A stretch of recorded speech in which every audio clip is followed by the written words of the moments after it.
অরবিন্দ সরকার, পঞ্চায়েত সমিতির সভাপতি মনোরা বেবি, সহকারী সভাপতি মেহেদি হাসান, পঞ্চায়েত সমিতির কর্মদক্ষ সঞ্জুরা বেবি, জেলা পরিষদ সদস্য মমতা সরকার ধর, দাঁতপুর অঞ্চলের প্রধান মনিরুল ইসলাম, পঞ্চায়েত সমিতির কর্মদক্ষ এবং কীর্তিপুর 2 অঞ্চলের সভাপতি শাহাবুদ্দিন আলী।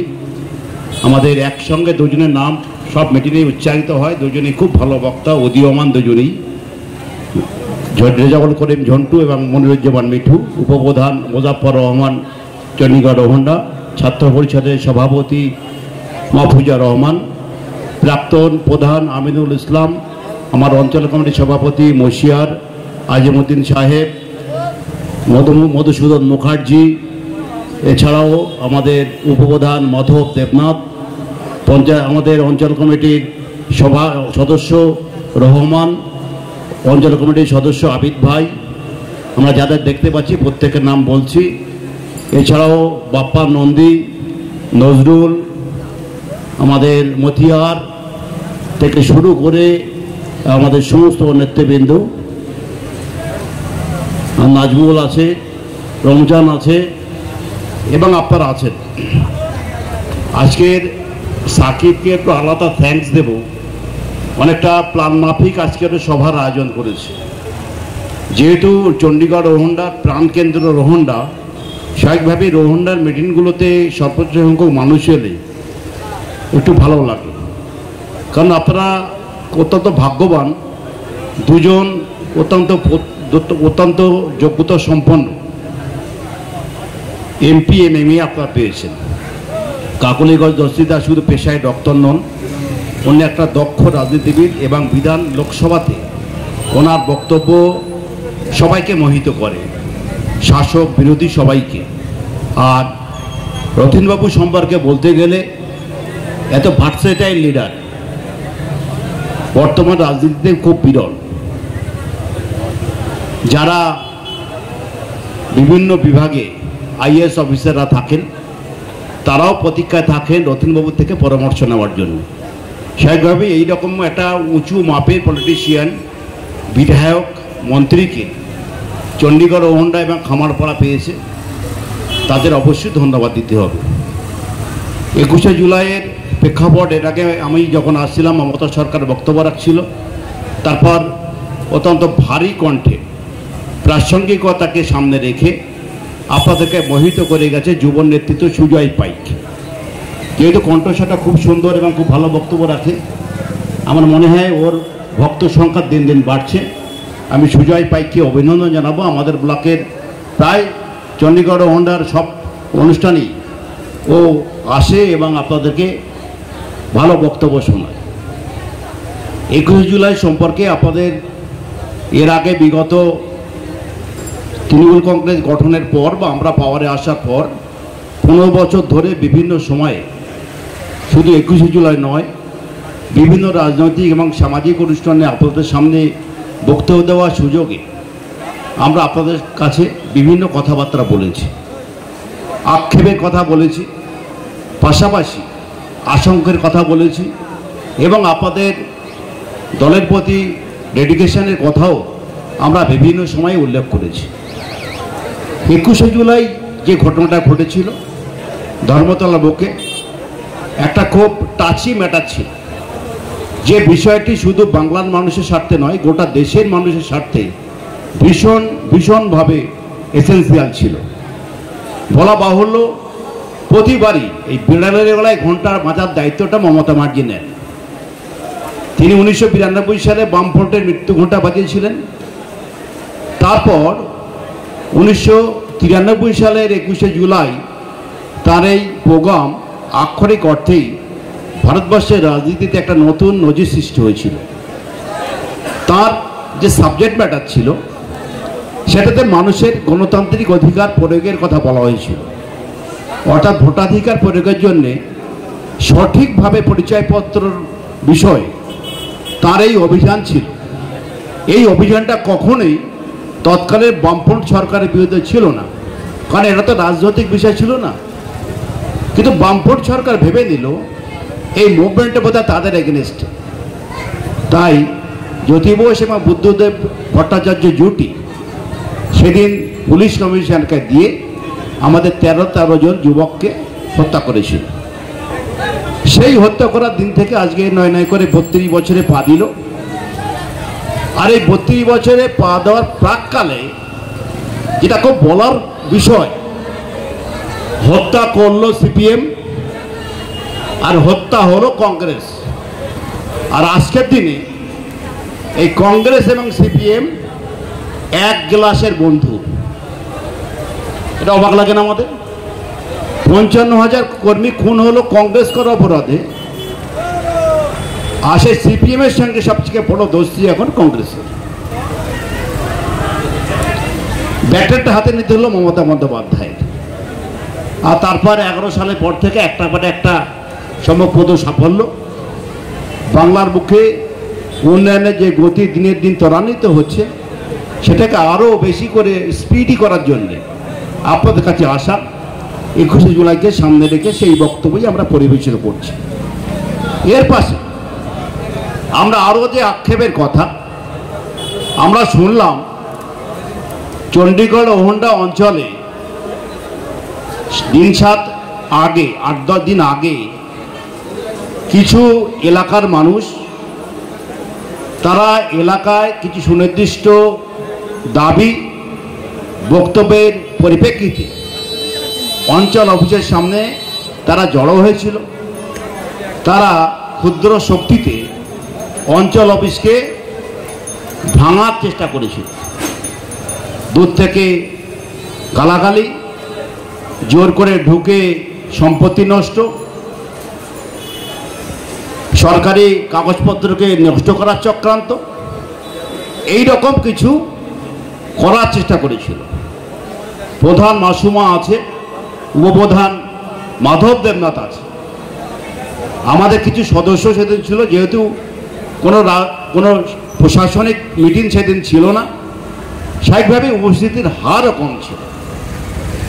তাদের দাবি ছিল স্মার্ট মিটার কেন পশ্চিমবঙ্গ সরকার বাড়ি বাড়ি অর্থাৎ ডোমেস্টিক এরিয়াতে কেন লাগানোর ব্যবস্থা করছে। আরও 2-4টি কথা তাদের ছিল, অনুচ্চারিত কথা। প্রধান এবং উপপ্রধান বলার চেষ্টা করলো স্মার্ট মিটার রাজ্য সরকার নোটিফিকেশন করে এটাকে বন্ধ করে দিয়েছে। স্টেশন ম্যানেজার লোকালে যিনি চূড়ান্তভাবে ইলেকট্রিসিটি দেখেন, তার কাছে আপনারা খবর নিন, সরকারের বিজ্ঞপ্তির কথা জানতে পারবেন। আমি প্রসঙ্গনে বলে রাখি, এই অগণতান্ত্রিক, অনিয়ন্ত্রিত, অসংবেদনশীল এবং অসংগঠিত কিছু মানুষ যারা শুধুমাত্র ব্যক্তিগত কাম চরিত্রগত করার জন্যে তারা চণ্ডীগড় ওড়ার অঞ্চলে ঘেরাও করেছিল। আমি তাদের ভাববার অনুরোধ করব, আমি তাদের প্রতি যথেষ্ট সম্মান রেখেই বলছি। আপনারা তো জানেন বাংলার একমাত্র অঞ্চল চণ্ডীগড় ওহন্ডা 2014 সালে একসঙ্গে 10.5 কিলোমিটার পাকা রাস্তার কাজ শুরু হয়েছিল। যদি স্মৃতি বিশ্বাসঘাতকতা না করে আপনারা আমার সঙ্গে সহমত পোষণ করবেন। একদিনে 10.5 কিলোমিটার রাস্তা শুরু হয়েছিল। তার মানে চণ্ডীগড় ওহন্ডা যদি আমি 30 কিলোমিটার রাস্তা ধরি, 1/3 রাস্তা একদিনে শুরু হয়েছিল। আজকে যে সমস্ত এই অসংবেদনশীল অগণতান্ত্রিক মানুষগুলো অঞ্চল অফিস ঘেরাও করে ক্ষোভ দেখালো, তাদের বিবেকের কাছে প্রশ্ন, আপনাদের কিছু শক্তি কিছু সময়ের জন্য এই অঞ্চলে ক্ষমতা ছিল, আপনারা বলুন আপনাদের রাজত্বকালে অলিগলি ছাড়ুন, সদর রাস্তাগুলোর ব্যাপারে আপনাদের তৎকালীন প্রধান, পঞ্চায়েত সমিতি সভাপতি, তাদের ভূমিকা কী ছিল, দয়া করে কাউকে প্রশ্ন করতে হবে না, নিজেকে প্রশ্ন করুন। আপনারা জানেন এই যে ঝালদোলা থেকে খামারপাড়া সুদীর্ঘ 10 কিলোমিটার রাস্তা স্যাংশন হয়েছে, কাজও শুরু হচ্ছে, যেটা গত 2023 সালে হয়েছিল। 2 বছরের রাস্তার অবস্থা বেশ খারাপ, ক্রমাগত বর্ষা এবং এখানে ভারী যানবাহন যেহেতু চলাচল করে, সেই রাস্তাটিকে নতুন করে সংস্কার করার জন্য মাননীয় মন্ত্রী তিনি আবার কিছু টাকা পিএনআরডি থেকে স্যাংশন করে এনেছেন। আপনারা জানেন লালপোল থেকে দননগর এই রাস্তাটির যোগাযোগ বিচ্ছিন্ন ছিল, একটা কাঠের পোল ছিল, মানুষ শুধু যাতায়াত করতে পারত। মাননীয় মন্ত্রী উপলব্ধি করলেন এই রাস্তা দিয়ে হাজার হাজার মানুষ চলাচল করে, এখানে একটা পাকাপোক্ত চওড়া ব্রিজ দরকার। যদি সময় থাকে ওই তথাকথিত প্রতিবাদী চরিত্রদের কাছে অনুরোধ করব, খরচ আমাদের দয়া করে দেখিয়ে আসুন কত শক্তপোক্তভাবে 2,75,00,000 টাকায় ব্রিজটি নির্মিত হচ্ছে। একটা সাপ্লিমেন্টারি টেন্ডার ডেকে আরও টাকা বাড়ানো হবে। শুধু ব্রিজ নয়, ওইখান থেকে রোডের দুদিকে আলো দিয়ে এটাকে একেবারে শহরের সঙ্গে একটা তুল্যমূল্য আলোচনা যেতে হয়, মাননীয় মন্ত্রী সেই ব্যবস্থা করেছে।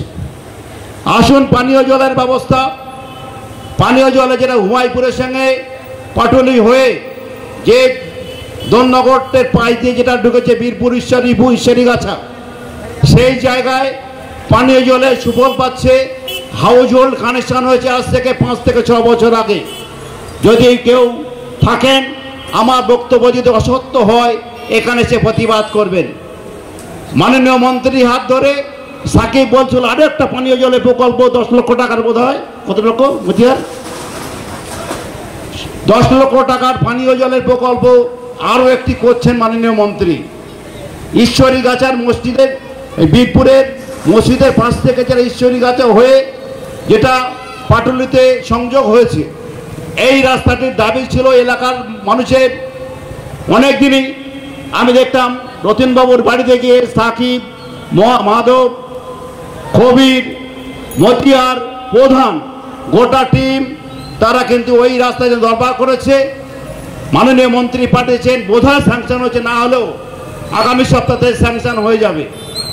যে রাস্তার সামনে আমরা মিটিং করছি, যেটা রাজবাড়ি চলে গেছে, 2023 সালে ওই গোবরা থেকে শুরু করে বারপুল থেকে শুরু করে এই রাস্তাটি নির্মাণ করা হয়েছে।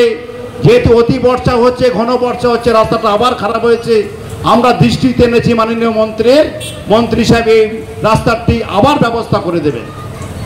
অর্থাৎ 32টি যে বুথ আমাদের এখানে 30 জন সংসদ, তাদের যে ফিফথ ফিনান্স এবং 15 ফিনান্সে যে টাকা বরাদ্দ হয় রাজ্য কেন্দ্র সরকার থেকে, তার বাইরে এসেও মাননীয় মন্ত্রী যে ফান্ডিং এখানে আনছেন, আপনারা দেখুন। আপনাদের আমি ওই যারা এখানে প্রতিবাদ করছে, আমি রাজনৈতিক পরিচয় জানি না, কারণ আমি জানি ওদের একটাই দল, ওরা ঘন ঘন ফেডারেশন কাপে এক টিম, ISL এ এক টিম, আই লিগে এক টিম, টিমটা কিন্তু এক, প্লেয়ারগুলো আলাদা। সেই দলের সম্পর্কে রাজনৈতিকভাবে কি বক্তব্য রাখবো আমার জানা নেই।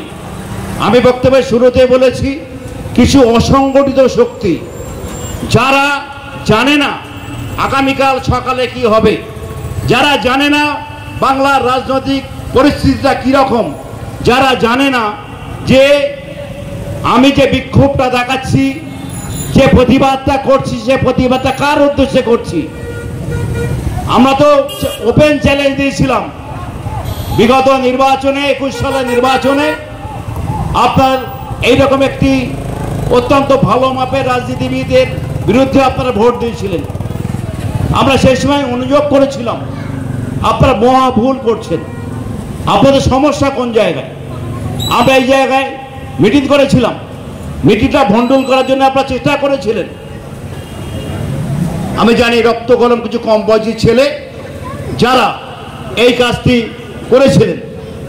আমরা সংবেদনশীল হয়ে মাইকের মাধ্যমে আমাদের একটা আকুতি আপনাদের কাছে পৌঁছে দিয়েছিলাম। আমরা বলেছিলাম আপনারা করছেন ঠিক করছেন না। 2000 আগের 2011-র চেহারা, আজকের চেহারা, দুটো আকাশ পাতাল পার্থক্য। আপনারা মানতে চাননি। আপনারা 2-4 জন সদস্যকে জিতিয়েছেন, জিতে কি লাভ হচ্ছে আপনাদের? আমরা কি আপনারা অন্য দলের বলে আপনাদের কাছে কি বিমূর্তসুলভ আচরণ করেছি? প্রধান কি আপনাদের রাস্তা দেয় না? প্রধান কি আপনার টিউবওয়েল দেয় না? না 15 ব্রাঞ্চের আপনাদের যেটা পাওয়া উচিত সেটা দিচ্ছে না। কারণ লড়াই তো সাধারণ মানুষের সঙ্গে নয়। পালিতপাড়ায় আমরা একটা বড় ব্যবধানে হেরেছি। পালিতপাড়ার মানুষের যে ক্ষোভ বিক্ষোভ ছিল, আমরা শম্ভুবাবু বেঁচে থাকতে সেই ক্ষোভ বিক্ষোভ শোনার জন্য তাদের কাছে গিয়েছি। তারা বলেছেন আমরা মেরামত করেছি। তারপরে নির্বাচনে যে ফলাফলটা ছিল, ব্যবধান ছিল, তার অর্ধেক কমে এলো। তারপর আর নির্বাচন আসেনি। আমরা 26-এর নির্বাচনের আগে, অনেক আগে, 26 অনেক দূরে, এখন 25-এর মধ্যবর্তী। আমরা ওই মহিউদ্দিন আছে, বাবু আছে, বাবু বা যারা নেতৃত্ব, বাবু নয়, বৃহত্তর যারা নেতৃত্ব আছে, আমরা প্রত্যেকের সঙ্গে কথা বলবো। শুধু নেতৃত্ব নয়, সাধারণ মানুষের সঙ্গে কথা বলবো। অঞ্চল কমিটিকে সঙ্গে নিয়ে, পঞ্চায়েত সমিতিকে সঙ্গে নিয়ে, পঞ্চায়েতকে সঙ্গে নিয়ে আমরা সংঘবদ্ধভাবে কথা বলবো আপনাদের সঙ্গে। আমরা ত্রুটি বুঝবো, আপনাদের মনের কথা শুনবো, আপনাদের পালসেশন জানবো। একজন পলিটিশিয়ান হিসেবে আমাদের যেটা দরকার, মাননীয় রথীনবাবুর কাছ থেকে সেই নির্দেশ পেয়ে আপনাকে বসবো। দয়া করে মোক্ষম ভুলটা করবেন না। কারণ বাংলার বুকে রাজনৈতিকভাবে সেভাবে চক্রান্ত করছে ভারতীয় জনতা পার্টি। মিঠুন চক্রবর্তীর মতন একজন, যিনি পদ্মশ্রী ভূষণ পুরস্কার পেয়ে মঞ্চে ছিলেন, তিনি, আমি জানি না তার দেশের প্রধানমন্ত্রী পড়াশোনা কতদূর, দেশের প্রধানমন্ত্রীর কি স্পেশালিটি আছে। মিঠুন চক্রবর্তীর মতন এরকম পূর্বাত্মতী অভিনেতা তার পায়ে হাত দিয়ে প্রণাম করার চেষ্টা করছে। আমি তো মনে করি শিষ্টাচারের অভাব করছে। অর্থাৎ সবাই একটা ভয়। একটা সিনেমা দেখেছিলাম, সেই সিনেমার কথা বলি, শেষ করব। রজতাভ দত্তর সিনেমা। তিনি খুব প্রতিদিশা মানুষ। তার 4 জন সাগরেদ দাঁড়িয়ে আছে। একজনকে জিজ্ঞেস করছেন, বলো তো আমার মূল ব্যবসা কি? তাও খুব ভয়ে ভয়ে বলছে, আপনার মূল ব্যবসা হলো স্মাগলিং। ঠাস করে একটা চল মারলো, বলে আমার মূল ব্যবসা স্মাগলিং নয়। তারপরে জিজ্ঞেস করে একজন, বলে আপনার অনেকগুলো স্কুল আছে, স্কুলের ব্যবসা। তাকে একটা চট ঠাসিয়ে চল মারলো। শেষে বলো, শোন, আমার মূল ব্যবসা হলো মানুষকে ভয় দেখানো। মানুষকে ভয় না দেখালে মানুষ আমার কাছে আসবে না। অর্থাৎ এই ভয়টা ভারতীয় জনতা পার্টি সমস্ত মানুষকে দেখাচ্ছে। এই ভয়কে আপনারা হেলায় অবহেলা করেন। কারণ বাংলার বুকে মমতা ব্যানার্জির মতন একজন নেতৃত্ব রয়েছেন, অভিষেক ব্যানার্জির মতন নেতৃত্ব আছেন। আর সদ্য সমাপ্ত যে নির্বাচন হয়েছিল লোকসভা নির্বাচনে, মাত্র 37% ভোট পেয়ে বিজেপি ক্ষমতায়, অর্থাৎ শতকরা 63 জন মানুষ তাদের বিরুদ্ধে ভোট দিয়েছিল। সুতরাং যারা এখনো ভুল পথে পরিচালিত হচ্ছেন, যারা মনে করছেন বিধানসভা নির্বাচনে রথীনবাবুকে হারাবো, আমি বলবো আপনারা নিজেরা হেরে গেছেন। কারণ রথীনবাবুর অসামান্য জনপ্রিয়তা সেটা শুধু রাজনৈতিক সংগঠনের জন্য নয়, তার ব্যক্তিগত কিছু ক্যারিসীমা রয়েছে। কারণ তার সাধারণ মানুষের সঙ্গে তাদের মতো করে মেশা, এটা চারটিখানি কথা নয়। আমি অনুরোধ করে বলবো, আমার অনেক বক্তব্য রাখবেন, শুধু বলবো 21শে জুলাই এটা যেমন তৃণমূল কংগ্রেস একটা টার্নিং পয়েন্ট, বাংলার ক্ষেত্রেও টার্নিং পয়েন্ট। কারণ 21শে জুলাই না হলে সিপিএম এর ভিতটা যে নড়ানো শুরু হয়েছিল 1993 সালে 21শে জুলাই, না হলে কিন্তু আরও এত লেট হতো। কারণ আমরা এরপর অনেক করে রক্তক্ষয়ী আন্দোলন পেয়েছি, আন্দোলন করেছি মমতা ব্যানার্জির নেতৃত্বে। কিন্তু আমাদের মনে হয় 21শে জুলাইটাই আমাদের কাছে সব থেকে বড় একটা টার্নিং পয়েন্ট। তাই 21শে জুলাই আপনারা সবাই ধর্মতলা যাবেন। আপনার কাছে আবেদন থাকবে যে শুধু আপনারা যাবেন না, আপনার বন্ধু, সঙ্গী, প্রতিবেশী সবাইকে নিয়ে সাকিবের নেতৃত্বে আপনারা ধর্মতলা যাবেন। আপনাদের বিশেষ করে মহিলাদের অভিনন্দন জানাবো। আজকে আপনারা আমাদের সভায় এসেছেন। আমাদের যে পঞ্চায়েত সমিতির মমতা, মানে মনোহরা বিবি, ও একজন মহিলা, দক্ষভাবে আপনাদেরকে নেতৃত্ব দিচ্ছে, সবাইকে নেতৃত্ব দিচ্ছে। আপনারা সবাই 21শে জুলাই চণ্ডীগড় মন্ডল অঞ্চল তৃণমূল কংগ্রেসের নেতৃত্বে, সাকিবের নেতৃত্বে ধর্মতলা যাবেন।